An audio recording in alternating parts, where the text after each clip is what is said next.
A lot of things have happened over the weekend in the world of sports. Of course, we saw the Super Falcons returning to winning ways against Botswana at the WAFCON.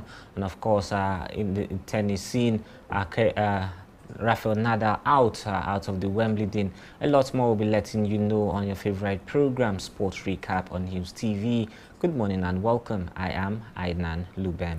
You know, first when you said the weekend, I was like wondering, this is just the weekend and it's yet started. No, the week actually has been wonderful from the loss to the winning ways. Coming back to winning ways, start the Super Falcons for you. Let's get straight to the program show. I am Richard Badum.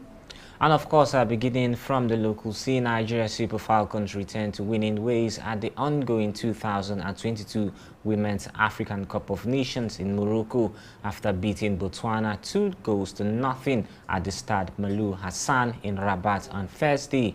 Ifeoma Onumonu opened the scoring for the Falcons in the 21st minute, and of course she lashed onto a pass from midfield and broke the deadlock for the Falcons and finding the far corner with a low drive for her fourth goal for Nigeria. Congratulations to the Super Falcons. I think Onumonu actually was there to actually, get that one. And the Super Falcons are just playing like a team now compared to what we saw against South Africa. Now, the South Africa side is not actually a small team when it comes to African football. They've actually done a whole lot, to keep themselves upright, and they've been doing so well all at the same time. But that's all I can just say. Remember, they've had good records against the Super Falcons. So playing against Nigeria wasn't anything new to them. But you see, Botswana on the other side, these are debutants. They didn't expect anything, I don't know if you understand, anything less from the Super Falcons. If the Super Falcons had actually gone down to lose that particular one, then it would have been, a very big problem for them. But on the other side, the team actually went and grabbed their first one. I would think this should be a morale booster for the Super Falcons as they go ahead, to get other results properly. All right, and of course, we saw someone, let's say a new person, talking about Christy Ucheibe as she celebrated scoring her first goal for the Super Falcons as the Nigerian champions defeated Botswana 2-0 on Thursday. She came in as a substitute for Rita Chikwelu before the commencement of the second half and doubled the Falcons' lead on 48 minutes. What will you say about Christy Ucheibe? I think all I can just say is it's a good start for her, good goal-scoring start, and it's something we actually needed, and we got it right. Playing alongside the likes of Odemu, that's Francisca Odega, who actually became the woman of the match at the end of the day. She actually was the best player in that game, according to CAF. I think it was just a great moment, a fantastic one for her, a good start. We just hope to see her score more goals. All right, and now to observations. It has been gathered that viewers in Nigeria have recorded low patronage due to the 2022 break, and of course we know that the EPL has ended, and most leagues across the world have gone to an end, especially the EPL, the Champions League, and this has been affected business owners. What will you say? The last time they recorded a very much profit was during the Champions League final between Real Madrid and of course Liverpool, which Real Madrid eventually went on to win. I think over the years, the season actually brings more to the table than off season. Now, whenever you're going for off-season, it's either you are seeing the Euros competition, the Copa America competition, the Nations Cup. But I think this year is actually totally different. All you're seeing is the women's, is the women's tournament. Now the question is, how many people show interest in women's football? That's something you ask yourself. How many people actually will go out there, spend their money to watch women's football? How many TV rights do they have? What the World Cup, the Men World Cup brings to the table is far more than what the Women World Cup brings to the table. So I think for now, if they can just do more sensitizations to make the game more attractive for people, let them play on pitches like same as the men, because what you see when you watch them play, you understand. No, these pitches are different pitches.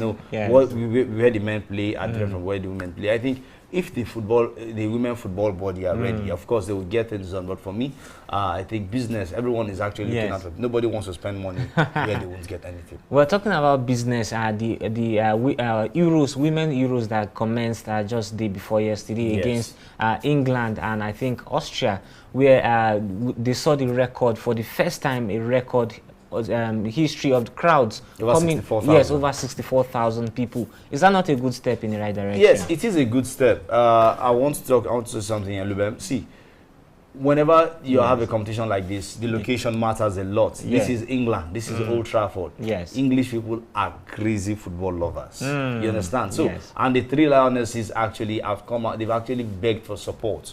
They've demanded for support before now. Now they are getting the full support according to the way they requested it. Now, so for me, all, in total, I think what the English side actually did was just what every other team should have done.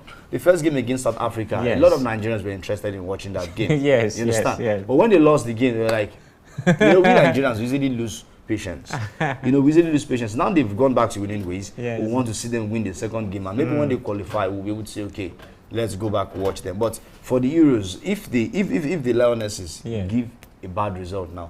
Remember what happened in the finals last year against Italy. When Italy won, what happened? The fans felt bad. They were actually booing the players at some point, and they actually went online to insult some of the players. So that's England for you. For me, I think the FIFA or whoever is in charge of women football should still come out and put the necessary things in place before we can see an ordinary man or an average man will show much interest in watching that competition. All right, away from football now to table tennis, and of course in table tennis, Commonwealth Games silver medalist Quadri Haruna and the 2022 ITTF Africa Cup vice champion Fatima Bello topped the list of the 8-man team listed by the Nigeria Table Tennis Federation for the next competition. What will you say about Haruna Quadri and of course our own very good representative Bello? Fatima Bello, as young as she is, she has actually been doing things, the way everyone expects it to be, and she's still, should I say, a prospect for the future. For Haruna Quadri, we all know when it comes to table tennis in Africa, of course, he's one of the best, if not the best, despite the fact we see some how would I put it? Should I say, okay, that's why the fact we see some, mistakes, one way or the other, where he loses some games. For me, Quadri Haruna, of course, he will lead the team, and we expect him, him, of course, to go out there and get things done right. See, he's one of the best players. I think ranked 20th now in the world. And that's just to tell you that for the Commonwealth game, we should expect him. Only if he comes across maybe Chinese counterparts, then we can say, man, you have a 50-50 chance. All right, let's go to the women's international lawn tennis competition, where Jabbar becomes first African woman in Grand Slam final. Yes, of course, as Ons Jabbar, the Tunisian, defeated Marina yesterday in the game, and of course she has advanced, making her the first African woman and of course the first Arab woman also in to achieve this feat. This now we know whether she's the first what, but when she was struggling, nobody will remember that Ons Jabbar actually was the first woman to do it. But I think it's a great feat for her, a great feat. Coming out to defeat Maria, in the Wimbledon semi-finals was something great. I think so much luck actually touched from Serena Williams. I think the baton was passed. It's not about going to the finals, but we want to see her win. And she should become the first African woman to win this particular award. See, the truth is this. The truth is this. Take it to the bank. Jabbar is the best in Africa when it comes to tennis. How many Nigerians play tennis? How many Africans play tennis? That's one question you ask. But she has actually developed interest in this sport, and she has been doing us proud. The struggle wasn't, wasn't something you would actually write them about. But today, she has gone to the finals of the competition. I think it's a great one. All right, still talking about lawn tennis. In the men's category, we saw Rafael Nadal coming out to withdraw yesterday. A shocking one. Everyone expected him to